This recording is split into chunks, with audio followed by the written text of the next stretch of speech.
I go under his bed. I pull this garbage bag out. Now, what do you think I found in that garbage bag?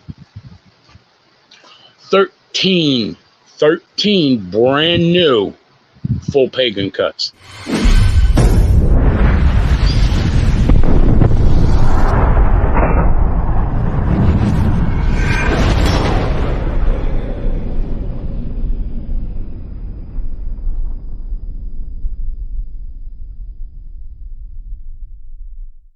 Welcome to this episode of Chatting with Staxx. I'm your host, Bill Staxx, and today I got Repo Rod.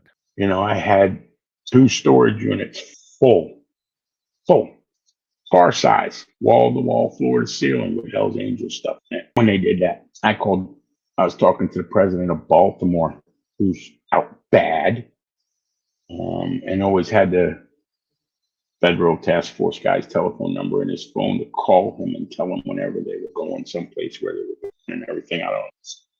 I would talk to him and I said, man, all I want you to do is come get this stuff from me.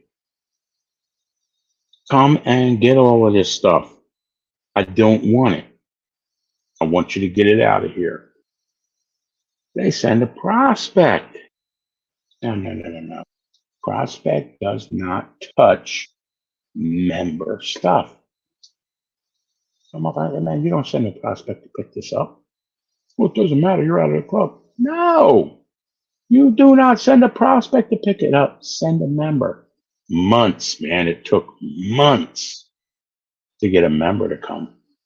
And I said, look, I told him straight up. I said, look, I met him, I think it was called like Perryville, Maryland or something. Wound up taking a couple of truckloads and a carload down. I'm like, I just want to get rid of this. You know, I'm like, man, what'd you come with like 2 other cars with people in it for? Well, you know, I don't know. You question my integrity now? I told you just come and get this stuff from me. There'd be no problem. But you got like 6 guys in a car with weapons. From me? It doesn't make sense. But it took months and months to take all of that and, you know, get it back to them. Where, I know a few guys told me you should have burned it. Videoed it, poured gas on it, and set it on fire. It was theirs. They got their stuff back. That was everything that was in the Philadelphia clubhouse, too, that the coward quitters had acquired in boxes on the floor that night that they were going to take when they became outlaws, which wasn't happening. You know? Yeah, when that happened, tell me about that real quick. When they were pulling stuff down, right? Oh, yeah. So I was working late, and they were all supposed to go up to New York to get, called up on the carpet on what they were doing. They all cowered it out. Well, I'm going to say like 8 or 10 of them just, punked out and never went. They turned their stuff in and sent it up to New York with a couple of members. So I show up at the house in Philly and they're ripping everything off the walls. And I'm like, what do you mean? And they're like, oh, it's over. Philly shut down. We all quit. We this, we that. And I'm like, I didn't quit nothing. I don't know what you're talking about. I haven't quit anything. So they go and I forget, there was there were several $1,000s there that the treasurer had. They convinced him to leave with it. I convinced him to come back and drop it off to me. That he didn't want the problems that would come with taking that money. He brought that back, and I'm there, and one of them that quit, he comes through the gate, man. He's jamming around in the rod, got the gun up in my face. I'll fucking kill you. I'll blow you away. I'm like, really? Give me the keys to the house. I'm like, I locked them inside, man. Can't help you. I leave. Then they called me up, told me they were riding down the highway next to my old lady. I call my old lady on my other phone. Yeah, she's on the highway. Oh, you're gonna terrorize my old lady, man? Why don't y'all just come on up on the street here. I'll give you the money if you come see me. Yeah, well, I can promise you they weren't getting a penny from me. And one guy comes up the street, he's trying to shoot me and trying to shoot me in an alleyway next to. Dropped out. These are guys who dropped out when things Yep. were getting. Yep. Later on that night, one guy from New York City wound up coming down. One. And he, you know, pretty much, if somebody had to come and it was only one, I'm glad it was that guy. Oh, yeah, they were pulling everything down. They were starting to paint the walls white and black in the house like they were going to become outlaws. Well, ex-angels ain't coming to the outlaws at that time. You know, if they've changed the order that it goes now, I don't know. I'm not involved in it, but at that time, an ex-angel was not becoming an outlaw. That wasn't going to happen. And like I had said, you know, when guys came down from New York City, he spent the night and, you know, a majority of the next day there. And if anyone was going to come down, you know, the right guy came down. I'll put it that way. I give him credit to his realm. You know, if shit did go down and they came back, that's the guy I'd want there.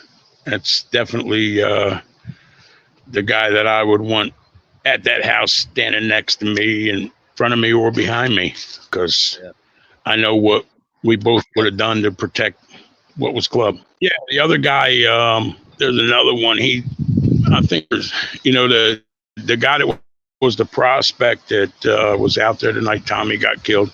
He's gone and dead now. The other guy that came back from Long Island that night, he was a worthless fucking ex-pagan liar. Slow-mo, they called him. In the Hells Angels, they called him Mark. But in the pagans, he was known as Slow-mo. He was a liar. You know, he said he's out there doing everything, and I can remember putting a tail on him for about a week. Come on, boys. And he goes to this card house. He played cards hard. And he's in this card house, you know, a private thing, playing cards. He's sitting across the table from a pagan. We're at war at that time with him. He's sitting across the table from a pagan playing cards with him. So I go out, stuck holes in his tires. He's on the phone, calls this other member up. I'm in the car behind him in another, you know, I had another big ass Cadillac back then. I'm in the car behind him. He's on the phone. The other member calls me. Where you at? Man, they're after Mark. Who is? The pagans are behind him. They're chasing him. They're trying to get him. Oh man. He says, we got to call it. I said, man, go back to bed. Go back to bed. There ain't no pagans chasing him. I said, I'm behind him. So I tried to get him to come to church for like 3 weeks. And because, you know, I went to everybody at that time. And I'm like, dude's a goddamn liar and he needs to pop. He needs to be gone. Man, the shit I had to go through, meet with every single member in Pennsylvania to get them to cast that yes, put him out vote. Well, the night we go to put him out, everybody was supposed to be there. Wound up being me. So going through his house, taking everything that was Angel, loading it up. He's crying. Brother, man, don't call me brother. You ain't my brother. You're not my brother. I go under his bed. I pulled his garbage bag out. Now, what do you think I found in that garbage bag? 13 brand new full pagan cuts. Brand new, never been on a soul. What were you planning on doing?